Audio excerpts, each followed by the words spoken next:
గురువుగారు, అన్నదాయిని అన్నపూర్ణేశ్వరి దేవి. ఈరోజు దేవి నవరాత్రుల్లో భాగంగా అమ్మవారు అన్నపూర్ణేశ్వరి దేవిగా మనకు దర్శనమిస్తుంది. ఈ అలంకార ప్రత్యేకతను గురించి తెలియజేస్తారా? అమ్మ, ఈ పరమ పవిత్రమైనటువంటి దేవీ నవరాత్రుల్లో ఈరోజు అన్నపూర్ణాదేవిగా కొన్ని ప్రాంతాల్లో అలంకారం చేసుకొని మురిసిపోతుంటారు. అన్నపూర్ణ, అన్నంతో పూర్ణత్వాన్ని కలిగించేటువంటిది. లోకంలో మన వాళ్ళందరికీ తెలిసిన విషయమే. ఇక్కడ మనం ప్రస్తావించుకుందాం. ఏది ఇచ్చినా సరే వాడిని తృప్తిపరచలేం, కానీ అన్నంతో మాత్రం ఒక వ్యక్తిని మనం తృప్తిపరచచ్చు. డబ్బులు ఇచ్చామనుకోండి, 100 ఇచ్చాం, 1000 ఇచ్చాం, ఇంకా కావాలంటాడు. కానీ అన్నం పెట్టామనుకోండి, వాడు తినగలిగినంత తింటాడు. తిన్న తర్వాత ఇంకా మనం వడ్డిస్తున్నాము, ఇక నాకు చాలురా బాబు, నా కడుపు నిండిందిరా నాయనా అని తృప్తిగా చెప్తాడు. అటువంటి విశిష్టత అన్నానికి ఉంది. అటువంటి అన్నాన్ని ప్రసాదించేటువంటి తల్లి అన్నపూర్ణాదేవి, నిత్యానందకరి అని చెప్పి అమ్మని ఈరోజు శంకర భగవత్పాదుల వారి యొక్క అన్నపూర్ణ స్తోత్రంతో ఈరోజు మనం ప్రార్థన చేస్తూ ఉంటాం. ఎందుకనండి ఆ అమ్మని అన్నపూర్ణాదేవి కింద ఎందుకు చెప్పారు? ఇక్కడ మనకు ప్రశ్న వస్తుంది.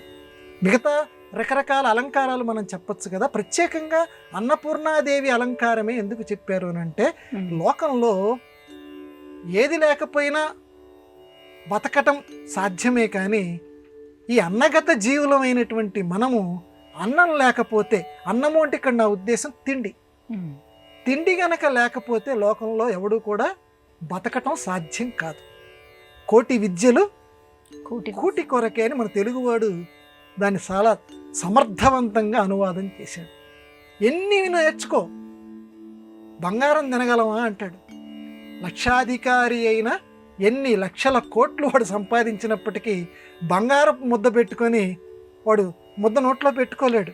వాడికి కూడా తప్పనిసరిగా అన్నమో లేకపోతే ఇప్పుడున్నటువంటి రకరకాల ఫుడ్లో ఏదో ఒకటి వాడు నోట్లోకి వెళ్ళాలి. వెళ్తే కానీ వాడికి యొక్క అవయవాలన్నీ కూడా పని చేయిస్తాయి. అప్పుడే వాడు కొంచెం జీవనం కొనసాగిస్తాడు.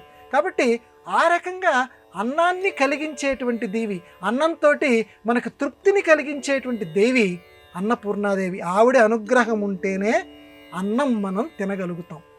అన్నపు యొక్క మెతుకులు, ఆ బియ్యం మన ఇంట్లోకి రాగలుగుతాయి. ఆవిడ అనుగ్రహం గనక లేకపోతే ధాన్య రాశి మన ప్రపంచంలో పండదు. అతివృష్టి అనావృష్టితోటి ధాన్యం అంతా కూడా లేకుండా పోయేటువంటి పరిస్థితి వస్తుంది. ఒక్కసారి ఊహ చేయండి, తినటానికి బియ్యపు గింజ లేనటువంటి పరిస్థితి ప్రపంచంలో ఏర్పడింది అని ఒక్కసారి మనం ఊహ చేసామనుకోండి, దుర్భిక్షం అంటారు దాన్ని. ఆ దుర్భిక్షం వస్తే అసలు ఆ ఊహే మనం భరించలేకుండా ఉన్నాం. ఆ రకంగా తల్లి, నిన్ను మేమందరం కూడా హృదయపూర్వకంగా ప్రార్థన చేస్తున్నాం. మాకందరికీ కూడా, లోకంలో అందరికీ, ఇక్కడ మన సంస్కృతి ఒక గొప్పతనం, నా ఒక్కడి కడుపు నిండటం కాదు, మా లోకంలో అందరికీ, అది మన సంస్కృతిలో అందరి కడుపులు నిండాలి.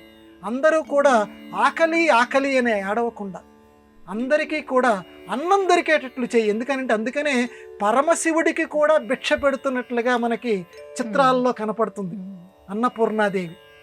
ఎక్కడ ఇంకొక దేవుడి దగ్గర మనం ఇటువంటి చిత్రమైనటువంటి దృశ్యాన్ని మనం చూడలేం.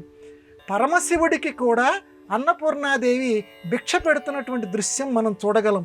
ఎలా అండి ఇదంటే, శివుడు అంటే శుభాన్ని కలిగించేటువంటి వాడు. నేనున్నాను, ఏదో ఇప్పుడు చెప్తున్నాను, ప్రవచనం చెప్తున్నాను, ఎంతసేపు ఇలా చెప్పగలను? కొద్దిసేపు అయిన తర్వాత నాకు కూడా కడుపులో ఆకలి మొదలవుతుంది, ఏదోటి తినాలి అనిపిస్తుంది.